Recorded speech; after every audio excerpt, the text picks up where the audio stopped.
Lesson 44. Patterns for culture. Custom has not commonly been regarded as a subject of any great moment. The inner workings of our own brains we felt to be uniquely worthy of investigation. But custom, we have a way of thinking, is behavior at its most commonplace. As a matter of fact, it is the other way around.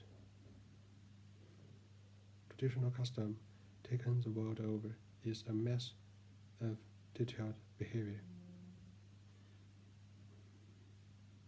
More astonishing than what any one person can ever evolve in individual actions, no matter how aberrant, yet that is a rather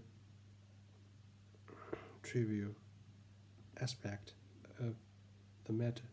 The fact of first-rate importance is the predominant role that custom plays in experience and in belief, and the very great varieties it may manifest. No man ever looks at the world with pristine eyes.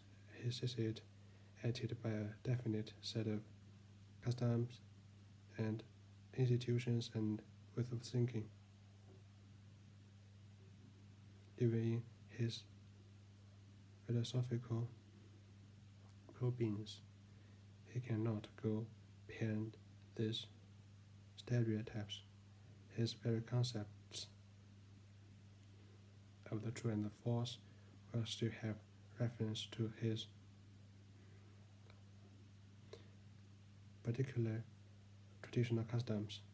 John Dewey has said in all seriousness that the part played by custom in shaping the behavior of the individual, as against any way in which he can affect traditional custom, is as the proportion of the total vocabulary of his mother tongue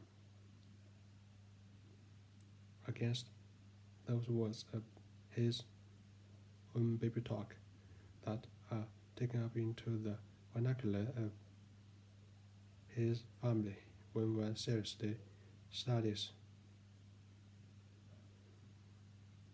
the social orders that have had the opportunity to develop autonomously. The figure becomes no more than an exact and matter-of-fact observation. The life history of the individual is first and foremost an accommodation to the patterns and standards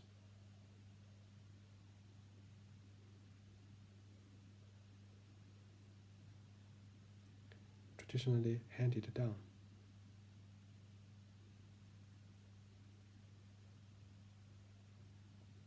In his community.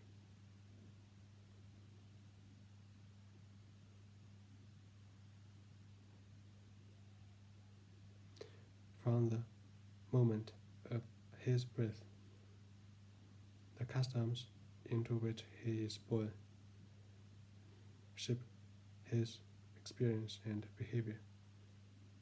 By the time he can talk, he is the little creature of his culture, and by the time he is grown and able to take part in its activities, its habits are his habits, its beliefs his beliefs, its impossibilities his impossibilities. Every child that is born into his group will share them with him, and no child born into one on the opposite side of the globe can ever achieve the 1,000th part. There is no social problem. It is more incumbent upon us to understand than this of the rule of custom until we are intelligent as to its laws and varieties. The main complicating fact of human life must remain unintelligible. The study of a custom can be profitable only after certain preliminary propositions have been accepted, and some of these propositions have been violently opposed. In the first place, any scientific study requires that there be no preferential rating of one or another of the items in the series it selects for its consideration in all the less controversial fields, like the study of cacti or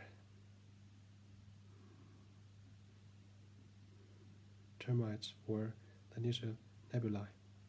The necessary method of study is to group the relevant material and to take note of all possible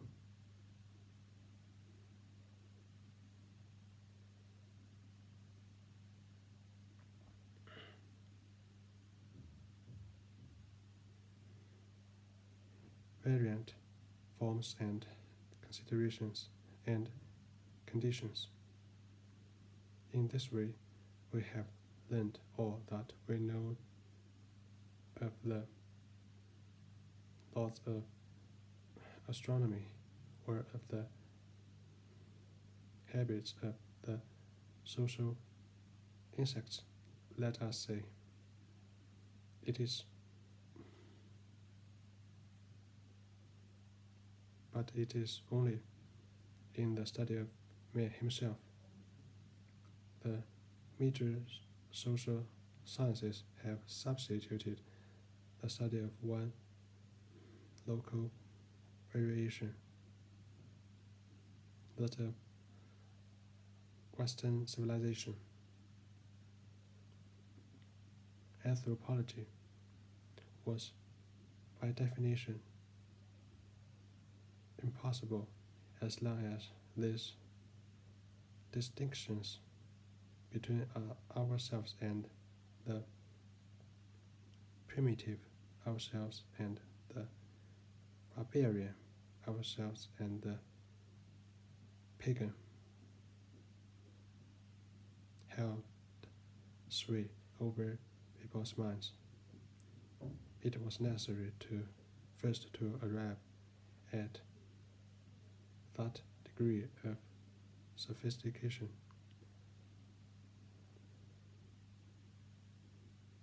that we no longer set our own belief against our neighbor's superstition. It was necessary to recognize that these institutions, which are based on the same primitive premises, let us say the supernatural, must be considered